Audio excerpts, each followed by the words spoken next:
नमस्कार दोस्तों, आपका स्वागत है आपके अपने चैनल आज का बाबू वाला पर। छत्तीसगढ़ पुलिस और वन रक्षक भर्ती के टॉप 40 प्रश्नों का ये 30वां पार्ट है। इसमें आने वाले प्रश्न बहुत महत्वपूर्ण है, तो आप वीडियो को शुरू से लेकर अंत तक देखना और बताना आपने 40 प्रश्नों में से कितने प्रश्न सही किए। चलिए शुरू करते हैं। प्रश्न 1, बस्तर ओलंपिक में सम्मिलित खेल नहीं है। बस्तर ओलंपिक में सम्मिलित खेल नहीं है, तो कौन से खेल सम्मिलित नहीं है? तो वो है ऑप्शन बी जूडो।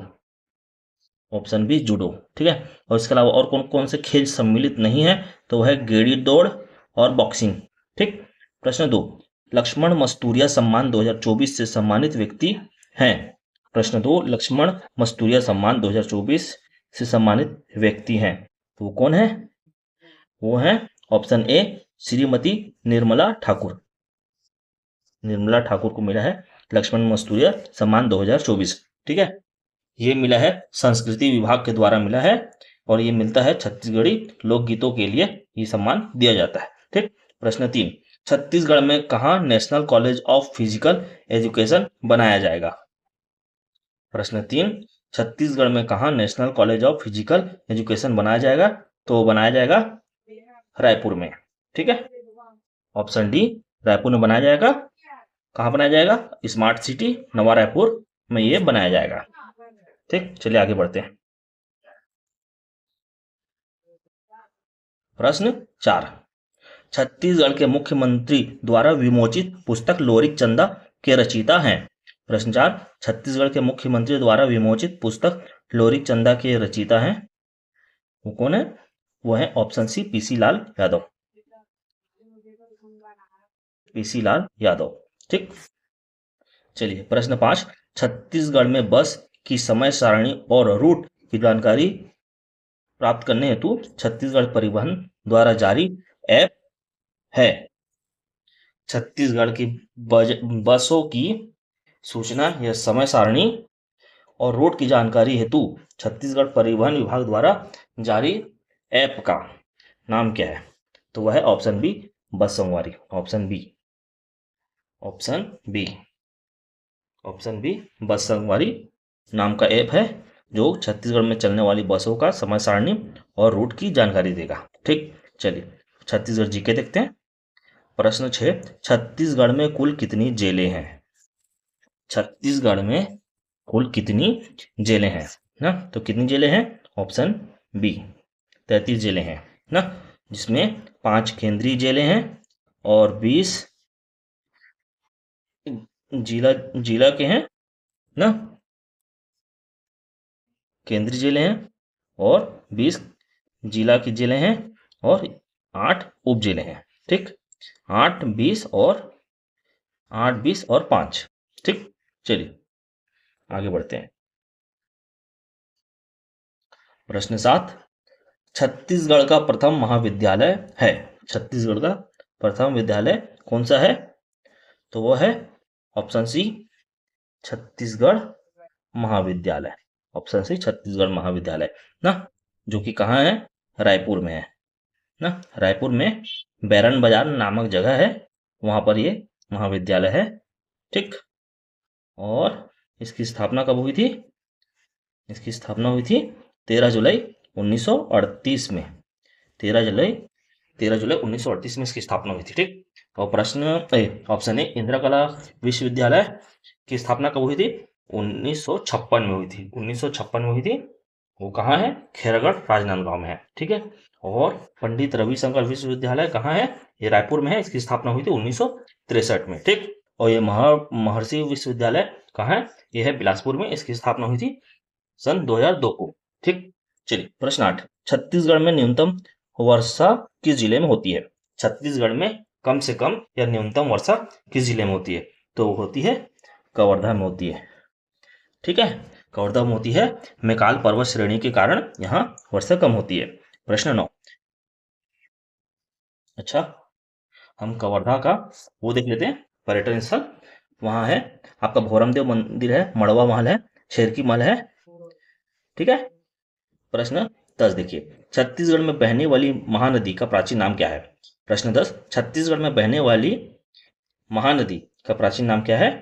तो उसका नाम प्राचीन नाम है ऑप्शन ए ऑप्शन ए कनकनंदिनी। ठीक, और ये महानदी का प्राचीन नाम है कनकनंदिनी, और इस नदी को सतयुग में नीलोत्पला के नाम से जाना जाता था, और द्वापर युग में चित्रोपला के नाम से जाना जाता था। ठीक, ठीक है, सतयुग में नीलोत्पला के नाम से जाना जाता था, और द्वापर युग में चित्रात्पला के नाम से जाना जाता था। ठीक, और दोस्तों आप वीडियो को तुरंत से पहले इस वीडियो को लाइक कर दो ना, और आपके दोस्तों को भेजना चाहते हो, शेयर करना चाहते हो, शेयर कर दो, और आपने सब्सक्राइब नहीं किया है तो तुरंत के तुरंत सब्सक्राइब कर दो। ये 30 पार्ट हो गया है दोस्तों। ठीक है, 30 पार्ट हो गया है। हमने कोशिश किया है कि अलग अलग प्रश्न आए, तो 30 पार्ट हो चुके हैं। अब पूरे 30 पार्ट को प्ले लिस्ट में जाकर अच्छे से देख लेना। ठीक है, चलिए आगे बढ़ते हैं। दोस्तों प्रश्न 9 छूट गया शायद ना, तो देख लेते हैं। प्रश्न 9 क्या है? छत्तीसगढ़ की कैमूर पर्वत श्रृंखला किस जिले में है? प्रश्न 9, छत्तीसगढ़ की कैमूर पर्वत श्रृंखला किस जिले में है? तो वह है कोरिया में। किस जिले में है? कोरिया में। ठीक है, चलिए प्रश्न देखते हैं। 10 हो गया था, अब प्रश्न देखते हैं 11।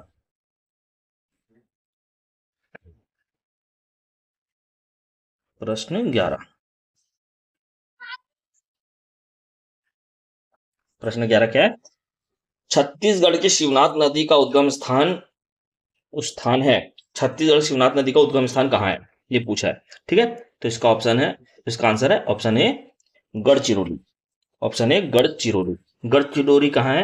यह है महाराष्ट्र में। महाराष्ट्र का यह गढ़चिरौली एक जिला है, और ये शिवनाथ नदी इस जिले के गोंडरी गांव है, वहां से निकलती है। ठीक है, और शिवनाथ नदी छत्तीसगढ़ की सबसे लंबी नदी है, जिसकी लंबाई है 290 किलोमीटर। ठीक है, और ये शिवनी नारायण में महानदी के साथ मिल जाती है।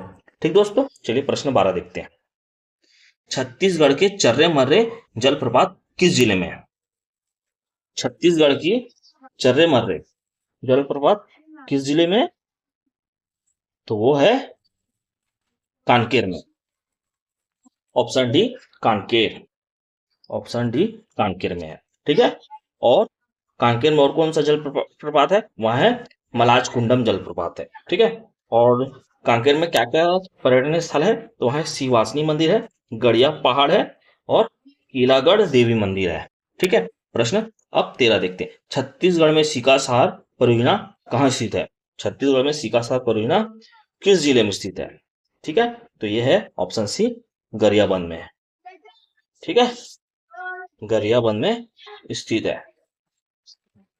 गरियाबंद में स्थित है। तो गरियाबंद में क्या क्या है पर्यटन स्थल? तो गरियाबंद में एक पर्यटन स्थल है, राजीव लोचन मंदिर है, सोमेश्वर महादेव मंदिर है, कुलेश्वर महादेव मंदिर है, रामचंद्र मंदिर है ना, फणी फणीनेश्वर महादेव मंदिर भी है। ठीक है दोस्तों, चलिए प्रश्न 14 देखिए। छत्तीसगढ़ में काजू अनुसंधान केंद्र कहाँ है? छत्तीसगढ़ में काजू अनुसंधान केंद्र कहाँ है? तो यह है बस्तर में। Option D. Option D Bastar ना, तो बस्तर में क्या क्या है पर्यटन स्थल? सबसे वहां है बड़ा क्या है जलप्रपात है चित्रकूट, और वहां है तीरथगढ़ ना, दंतेश्वरी मंदिर भी है, वहां पर है दंतेश्वरी मंदिर, और एक दंतेवाड़ा में भी दंतेश्वरी मंदिर। ठीक है, और बस्तर में दलपत सागर है। ठीक है, विष्णु मंदिर है, ये सब बस्तर में। ठीक दोस्तों, चलिए आगे बढ़ते हैं। चलिए आगे बढ़ते हैं। प्रश्न 14 हो गया। प्रश्न 15। प्रश्न 15 क्या बोल रहे हैं? छत्तीसगढ़ में बिरकोनी औद्योगिक क्षेत्र किस जिले में है? छत्तीसगढ़ में बिरकोनी औद्योगिक क्षेत्र किस जिले में है? तो ये किस जिले में है? यह है महासमुंद। ऑप्शन बी महासमुंद में है। ठीक है, हम महासमुंद में है तो हम महासमुंद का पर्यटन स्थल देखते हैं। महासमुंद में क्या क्या पर्यटन स्थल है? तो यहाँ है सिरपुर में लक्ष्मण मंदिर, स्वास्तिक बौद्ध विहार, तीवर देव मंदिर ना, कुटिल विहार, चंडी माता मंदिर, खल्लारी माता मंदिर ना, जगन्नाथ मंदिर, ये सब है यहाँ के पर्यटन स्थल। ठीक, अब देखते हैं प्रश्न 16। छत्तीसगढ़ में जैविक ब्रांड चांगरो राइस किस जिले में मिलते हैं? किस जिले में किस जिले में मिलते हैं? ठीक, छत्तीसगढ़ में जैविक ब्रांड चांगरो राइस किस जिले से प्राप्त होते हैं? किस जिले से प्राप्त होते हैं? तो ये होते हैं आपके बलरामपुर से। Balrampur, option B. ठीक है, यहाँ मिलते हैं आपको जैविक ब्रांड चांगरो राइस। ठीक, तो बलरामपुर में क्या क्या है? तो वहाँ ताता पानी है, टीपाडी है, बेलसर है ना। ताता पानी में क्या, गर्म पानी का फुहारा फुहारा है, शिव मंदिर है, भग्न मंदिर है, ये सब है बराम मंदिर में। ठीक, चलिए, छत्तीसगढ़ में भारत एल्यूमिनियम कंपनी, जिसको बाल्को भी कहा जाता है ना, कहाँ स्थित है? किस जिले में स्थित है बाल्को भारत एल्यूमिनियम कंपनी? तो ये है कोरबा में। कहाँ है? कोरबा में है। ठीक, प्रश्न 18 देखिए। छत्तीसगढ़ में गैर पारंपरिक ऊर्जा के कार्यालय का नाम क्या है? छत्तीसगढ़ में गैर पारंपरिक ऊर्जा के कार्यालय का क्या नाम है? तो उसका नाम है क्रेडा। Option A CREDA. ठीक, जिसका मुख्यालय कहाँ है? रायपुर में। ठीक दोस्तों, चलिए प्रश्न 19 देखिए और 20 देखिए, फिर हमारा छत्तीसगढ़ खत्म। उसके बाद हम इंडिया का करंट अफेयर और उसका जीके देखेंगे, विविध जीके देखेंगे। प्रश्न 19 देखिए। भारत के वनों में छत्तीसगढ़ के वनों का कितना प्रतिशत है? भारत के वनों में छत्तीसगढ़ के वनों का कितना प्रतिशत है? तो वह है ऑप्शन ए 7.71%। 7.71% है। ठीक है, और छत्तीसगढ़ के वनों का कितने किलोमीटर में फैला हुआ है? तो ये 55,717 वर्ग किलोमीटर में छत्तीसगढ़ का वन फैला हुआ है। ठीक, जो कि भारत का तीसरा बड़ा वन है ना। प्रथम है मध्य प्रदेश का, तो उसके बाद अरुणाचल प्रदेश का, उसके बाद छत्तीसगढ़ का। ठीक, प्रश्न 20 देखिए। छत्तीसगढ़ में स्थित गुरु घासीदास राष्ट्रीय उद्यान का क्षेत्रफल कितना है? छत्तीसगढ़ में स्थित गुरु घासीदास राष्ट्रीय उद्यान का क्षेत्रफल कितना है? तो ये कितना किलोमीटर वर्ग किलोमीटर फैला हुआ है? तो ये फैला हुआ है ऑप्शन डी 1440.70 वर्ग किलोमीटर। Option D. ठीक, अच्छा, और इसकी स्थापना कब हुई थी? तो इसकी स्थापना हुई थी 1981 में। 1981 में इसकी स्थापना हुई थी ना। और गुरु घासीदास राष्ट्रीय उद्यान का पूर्व नाम क्या है? इसका पूर्व नाम है संजय राष्ट्रीय उद्यान। ठीक है, और ये किस जिले में फैला हुआ है? किस जिले में है? तो ये कोरिया, मनेन्द्रगढ़, चिरमिरी, भरतपुर एवं सूरजपुर, इन जिलों में आता है वो। ठीक है, ठीक दोस्तों, ये आपके 20 तक प्रश्न हो गए छत्तीसगढ़ जीके और छत्तीसगढ़ करंट अफेयर के। अब हम देखेंगे इंडिया करंट अफेयर और इंडिया विविध जीके। तब तक आप वीडियो को लाइक नहीं किए तो तुरंत लाइक कर दो। आप वीडियो देखते हैं पर लाइक नहीं करते, अच्छी बात नहीं है। और ये 30वां पार्ट है। अगर आपने नहीं देखा है तो प्ले लिस्ट में जाइए और सारे वीडियो को देख डालिए। ठीक, चलिए आगे बढ़ते हैं।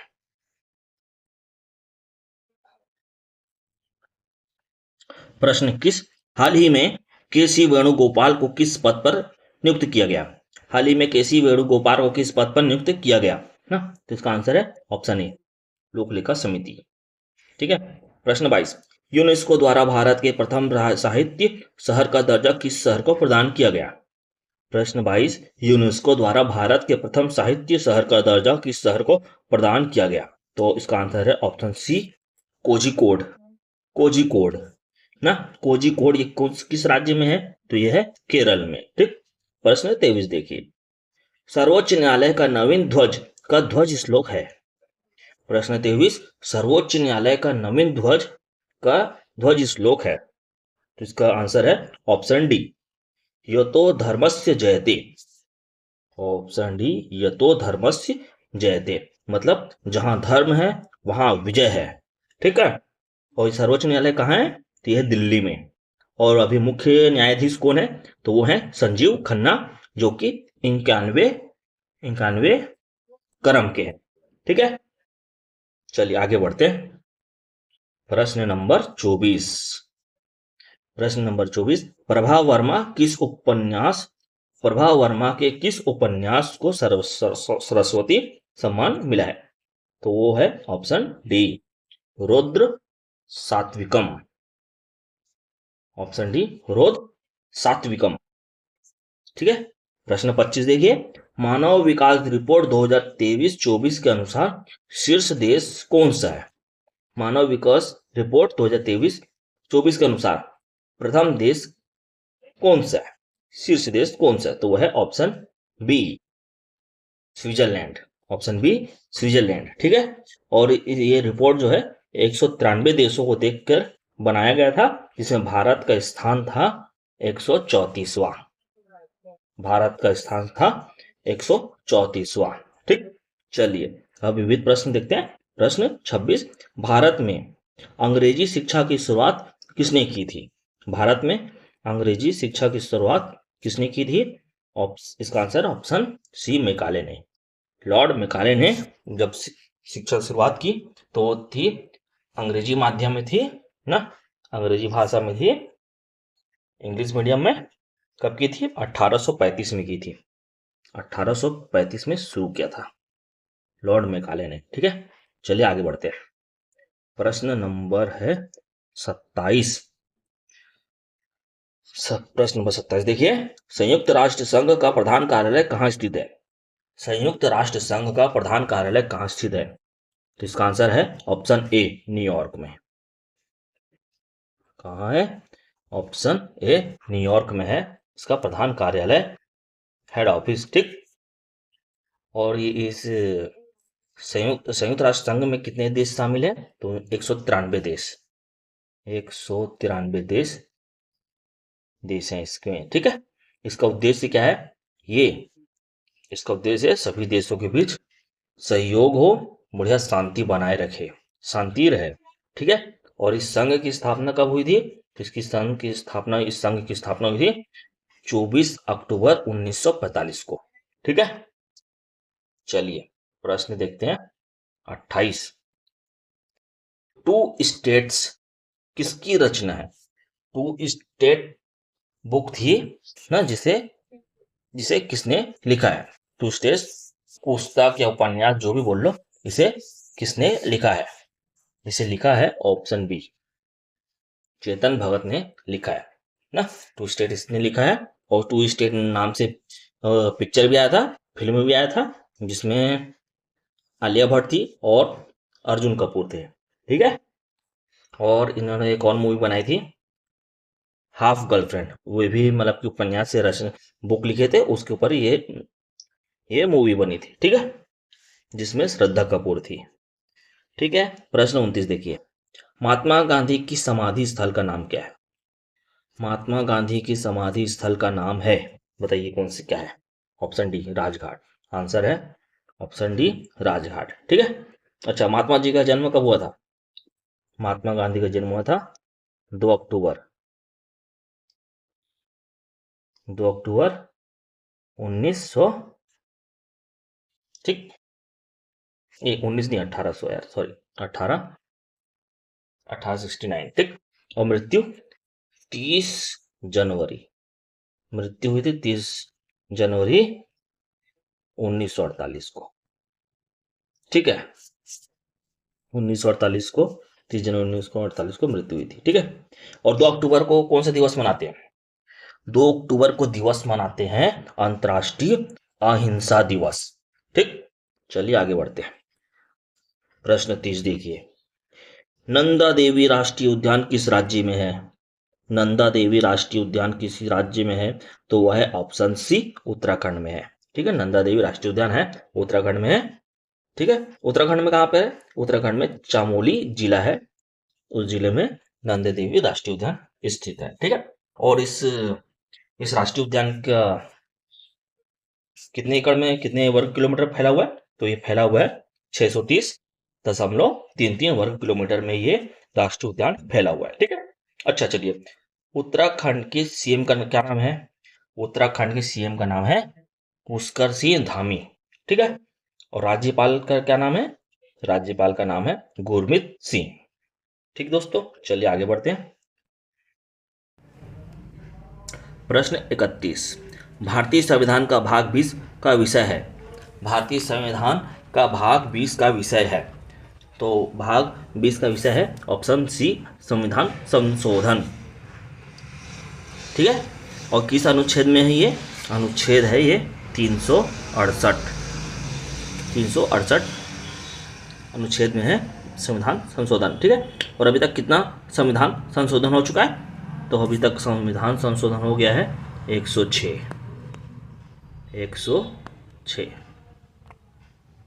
हो गया। ठीक है, चलिए प्रश्न 32 देखिए, भारतीय संविधान में अनुच्छेद 18 संबंधित है। प्रश्न 32, भारतीय संविधान में अनुच्छेद 18 संबंधित है। इसका आंसर है ऑप्शन बी, उपाधियों का अंत।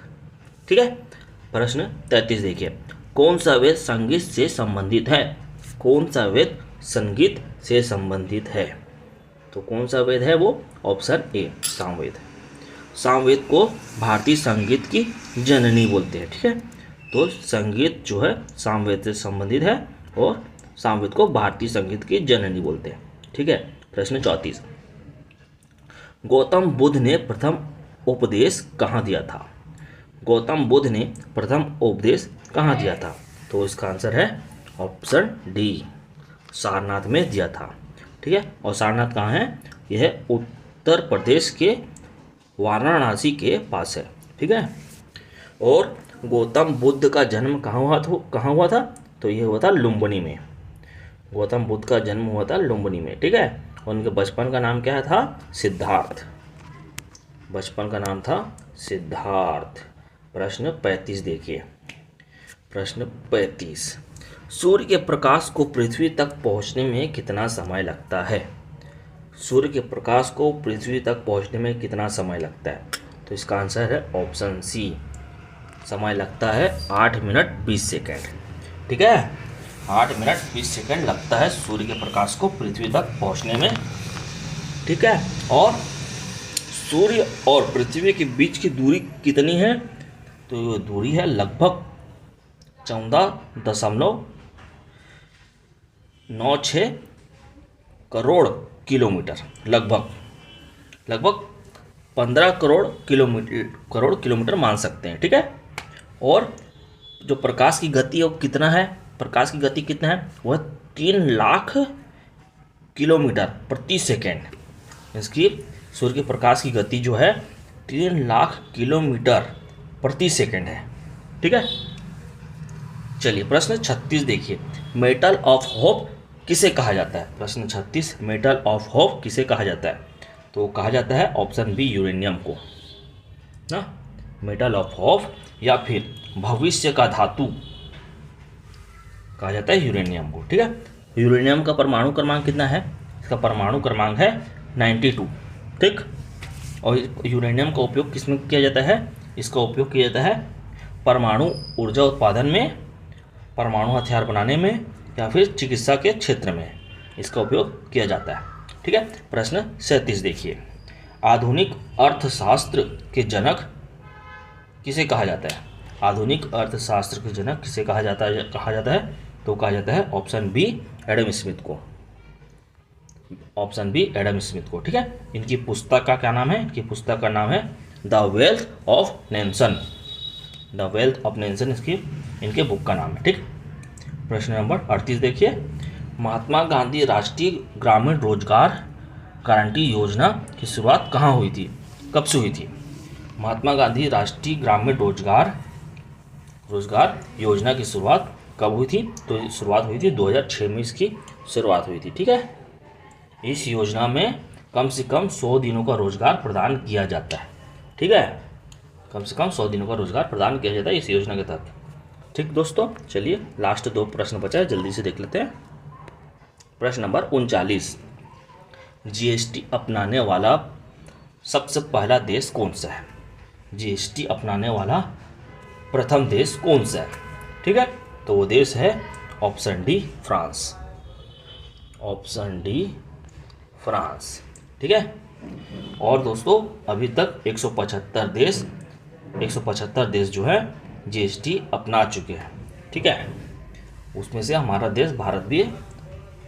ठीक, हमारे देश में जीएसटी कब लागू हुआ था, आपने कमेंट करके मुझे बताना है। ठीक है, प्रश्न नंबर 40 देखिए, इस पाठ का आखिरी अंतिम प्रश्न। यांत्रिक ऊर्जा को विद्युत ऊर्जा में परिवर्तित करता है। यांत्रिक ऊर्जा को विद्युत ऊर्जा में कौन परिवर्तित करता है, बताइए। कौन परिवर्तित करता है?